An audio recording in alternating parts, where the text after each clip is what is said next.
Hello and welcome to the eCommerce podcast. My name is Norbert. I'm your host, and today I have Jennifer Qiao with me. Hi, Jenny. Hi, Norbert. Thank you so much for having me. Yeah, absolutely. That's so great to have you here. Jennifer, tell me a bit about yourself. What are you doing and what's your ecom experience? Of course. My maid of honor and I started East Me Dress. It's a modern Cheongsam Mhm. brand for Asian Americans. We started this about a year and a half ago when I was inspired by my own wedding. I was struggling to find a modern Chinese wedding dress, and this is something I wanted to wear to celebrate my heritage and honor my parents. But it was surprisingly difficult to find. My choices were either online sketchy sites where you're not sure whether the dress will look like the picture, or in store in Chinatown where you have limited styles and sizing. And so that's why my maid of honor Vivian and I decided that there should be some better option to be able to celebrate your culture and style.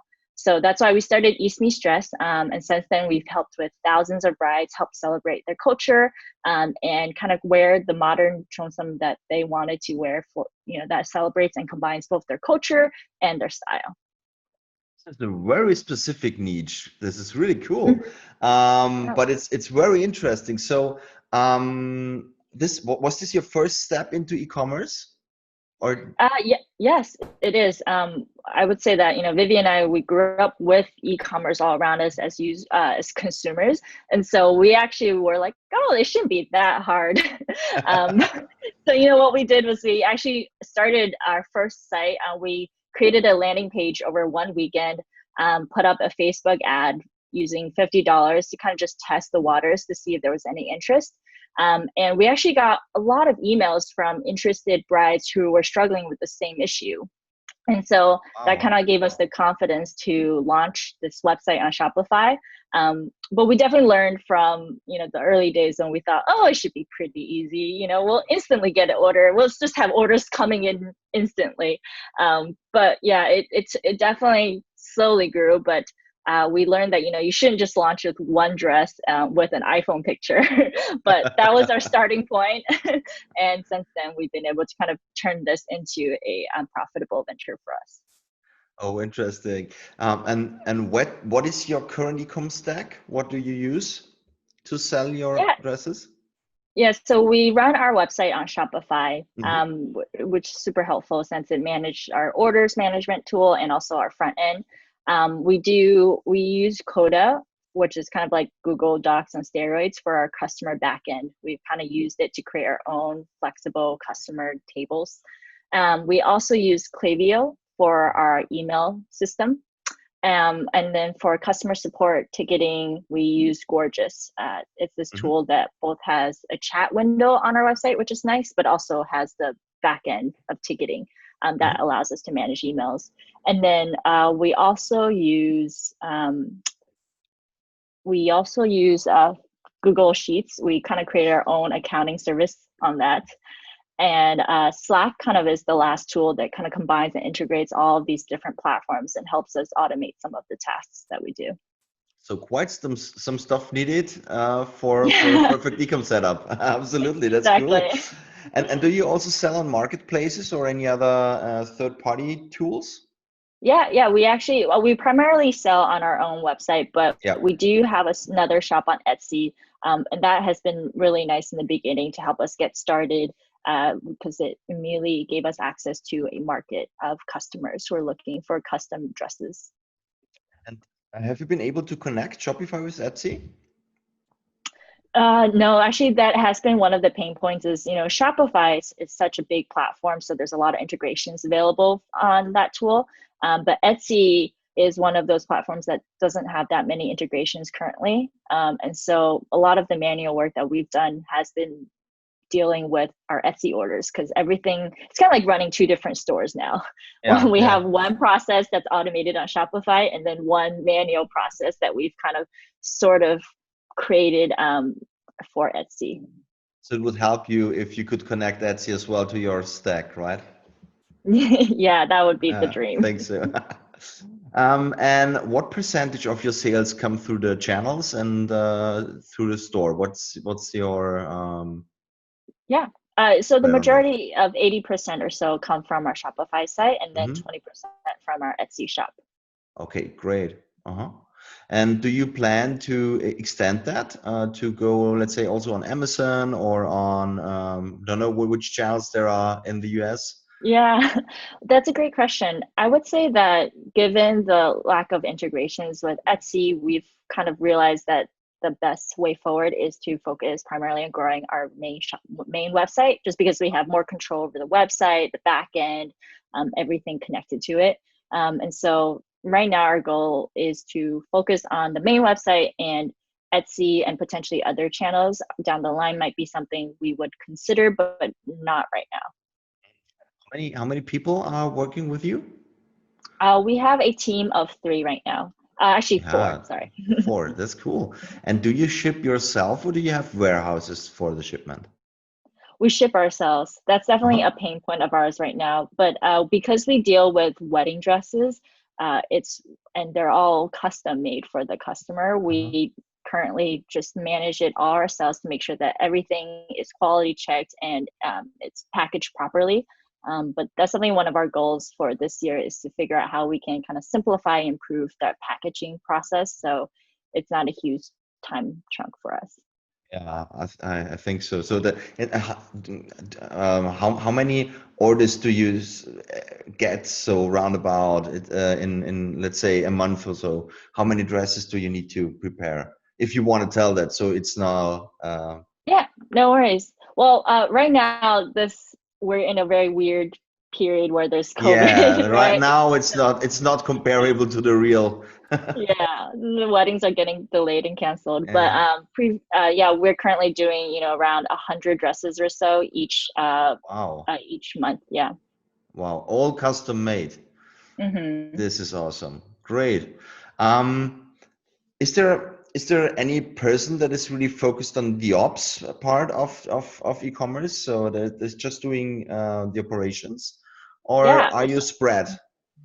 We kind of spread it, but we primarily have, I focus on the supply side of the Hmm. operations, and that's making sure our dresses are in production and following the timeline well. And we also have a team member that focuses on the customer operations, and that's making sure they're happy and any issues or questions, they are immediately answered. Yeah. What do you do to make them happy? What's the awesome experience that the customer needs? Yeah, thank you for asking. That's one of the biggest things that priorities for us, given that uh, as a bride, when you're shopping, you're already stressed out with wedding planning. So we really wanted to make sure that what we offered was something that didn't add to their stress. It helped them with their wedding. And so we know that brides, they have a lot of questions, they might have a lot of concerns, and so we make it really easy for them to reach us. We have our chat on our website, we have phone calling, email, and these are all ways they can communicate with us 24/7.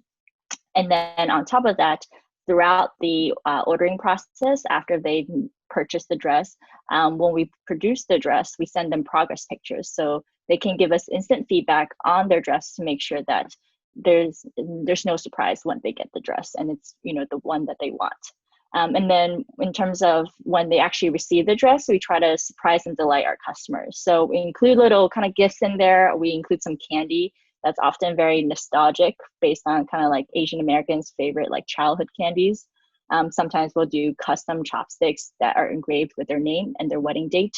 And then finally, one of the biggest things for us is since our dresses are mostly custom sized, we offer a $50 alteration credit. So they can take it to a local tailor and get any adjustments that they might need for the dress. So they don't have to worry like, is this dress going to fit me because I'm ordering online? We reimburse up to $50 so that they can get that satisfaction and worry free from ordering from us. It's a great service, really. So they have the entire process when this is built. They have an experience with your company. They see the feel, they see how it's built, and even if they got the dress, they have a surprise and they have a credit to make changes. This is insane. So Yeah. your customers really are happy brides, I think. Yeah, that's um, our main goal. And did you face any significant downtime or any problem in your stack when you work, or is runs everything smoothly? Oh, that's a good question.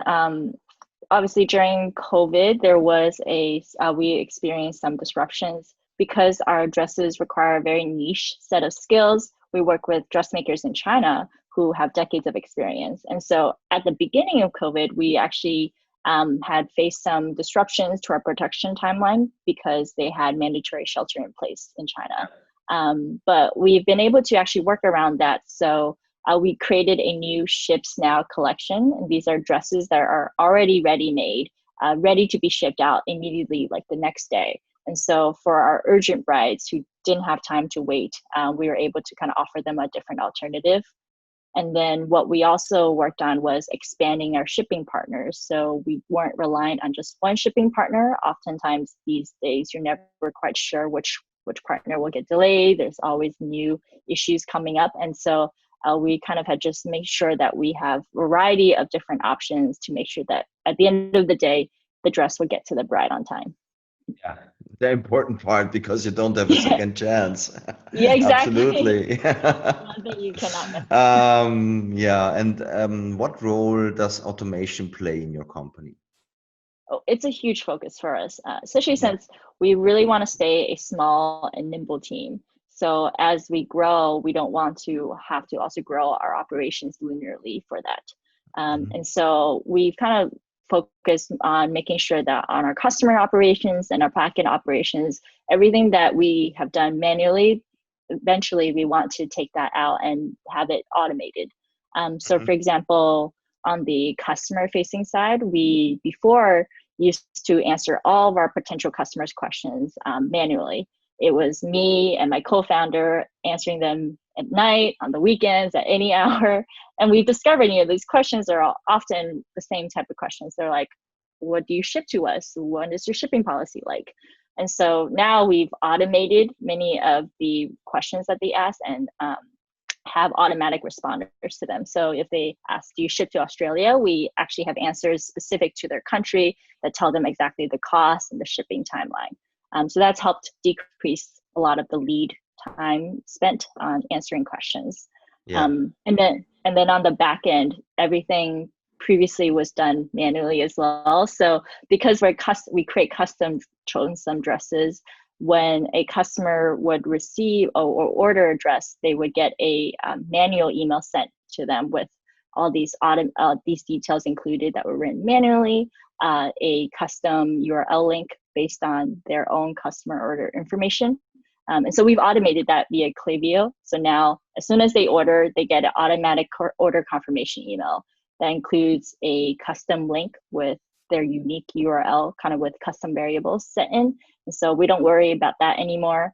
And then on the back end, we have many dress details that we use to translate into Chinese for our dressmakers. And you imagine that takes up a lot of our time. But since then, we've standardized all of our dress design detail information so that they can be automatically translated into Chinese. So overall, all of this has been automated to make our lives much easier. Wow. Wow. Wow. So there is a lot to do. And what do you focus in the next 12 months? So our next focus is kind of going down the line of how much time we spend in operations is our measurements process. Yeah. And as I mentioned, our packaging process. Hmm. So on the custom measurements process, currently what's happening is our customers get a list of measurements that they need to do. And often when they give it back to us, we are manually checking each measurement to make sure like, oh, does this look off or does this look right? And often it's a frustrating experience for a customer as well, because if something does look off, they might have to take it back to a tailor to get it remeasured.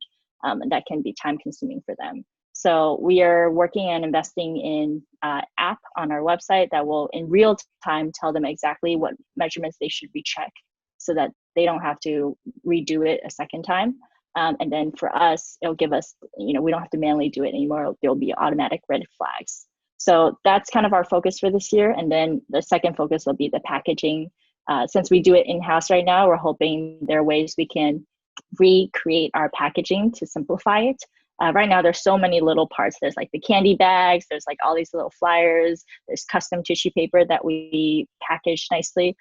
So we're really hoping to kind of rebrand everything so that it's one cohesive packaging that is simple and easy to do. Okay, thank you. That's very interesting. My last question for today. Who has taught you the most about e-commerce in your career? So that's a great question. We love reading blogs like Starter Story. They feature small businesses that talk about how they started and what tools they use. And so it feels very applicable to kind of the space we're in right now. They're all e-commerce businesses. And then I think beyond that, it's just about trying things yourself and learning from your mistakes. Yeah, I hear that quite often. Yeah, it's like one of the Try biggest and error. Yeah, it's immediate feedback because you put something on your website and your customers will instantly tell you, no, they're not interested, or yes, it's working. So Yeah. it's a great feedback mechanism. Try, fail, repeat.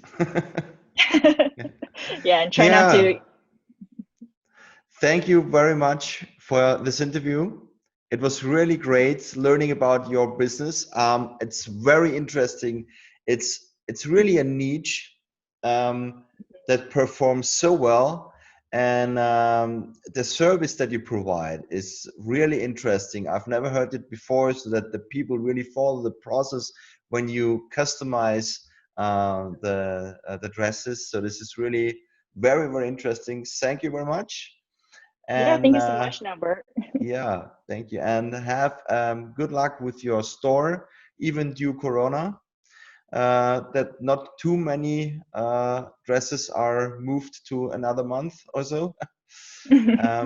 Yeah, thank you. Talk soon. Bye bye. Thank you. Thank you for having me.